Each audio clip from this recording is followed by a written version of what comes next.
সামনে ঈদ এবং প্রচণ্ড গরম, এই দুইটা জিনিস মাথায় রেখে তোমাদের জন্য খুবই মজার একটা ডেজার্ট তৈরি করে দেখাবো। আর এই ডেজার্টটি যে একবার খেবে তার বারবার খেতে ইচ্ছে করবে। আর কিভাবে বানালাম তার সম্পূর্ণ তোমাদের সাথে শেয়ার করবো। আসসালামু আলাইকুম।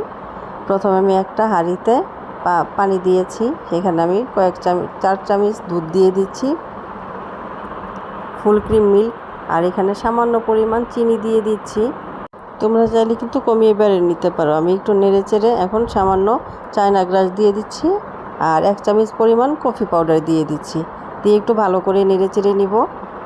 কফি পাউডারটা মানে পানির সাথে মিশে না যাওয়া পর্যন্ত নাড়াচাড়া করবো। মিশে গিয়েছে, আর বেশিক্ষণ নাড়বো না, এখন চুলা থেকে নামিয়ে ফেলবো। বলে রাখা ভালো, আমার মাঝখান থেকে ইলেকট্রিসিটি চলে গিয়েছিল। তো এর ফাঁকে আমি এই বাটিতে ওই মিশ্রণটা, দুধের মিশ্রণটা ঢেলে নর্মাল ফ্রিজে রেখেছি, জমাট বেঁধে গেছে। আর এখন একটা প্লেটে দিয়ে আমি এটা ঢেলে নিচ্ছি। একটু সাবধানে ঢালবেন যেন ভেঙে না যায়। তারপর ঢালার পর একটা ছুরি দিয়ে আমি সুন্দর করে চিকন করে কেটে নিব।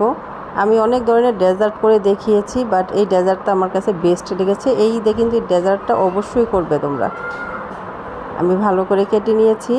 কাটার পরেই দেখো সুন্দর চারপাশ দিয়ে করেছি, একটু ট্রায়াঙ্গেলের মতো কেটে নিয়েছি।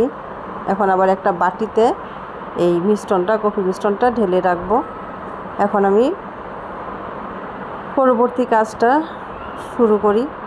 এখানে আমি একটা হাঁড়িতে ডাবের পানি নিয়েছি, একটা ডাবের পানি নিয়েছি, তোমরা চাইলে 2টা পানিও নিতে পারো।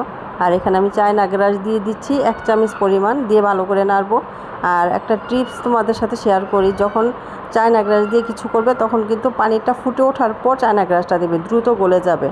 যদি বসানোর সাথে সাথে তো এটা কিন্তু গলবে না, একদম পানিটা ফুটে আসার পর দিবে। ভালো করে এই যে মিশিয়ে নিচ্ছি, আমার পানিটা মিশে গিয়েছে। এখন আমি চিনি দিয়ে দিচ্ছি।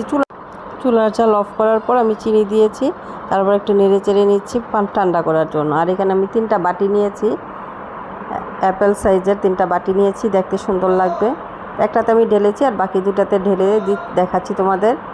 তো আমার পানির মিশ্রণটা ডালা শেষ। এখন আমি যে কফির যে মিশ্রণটা করেছি এটা ডাবের ইসের উপর দিয়ে দিব, সমান ভাগে দিয়ে দিচ্ছি। আর এখন এটা আমি 2 ঘন্টার জন্য নর্মাল ফ্রিজে রেখে দিব জমাট বাঁধার জন্য। ফিরে আসছি 2 ঘন্টা পর। আর এই ডেজার্টটা এত মজার, এই দিয়ে কিন্তু অবশ্যই তোমরা এই ডেজার্টটা করবে।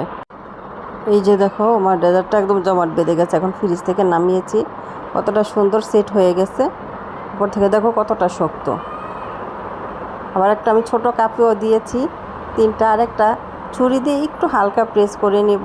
এটা না দিলেও পরে পড়বে, সমস্যা নেই, তারপর দিলেও খুব সাবধানে। এখন একটা প্লেটে সুন্দর করে সবগুলো ঢেলে নিচ্ছি। দেখো দেখতে কতটা ইয়ামি লাগতেছে।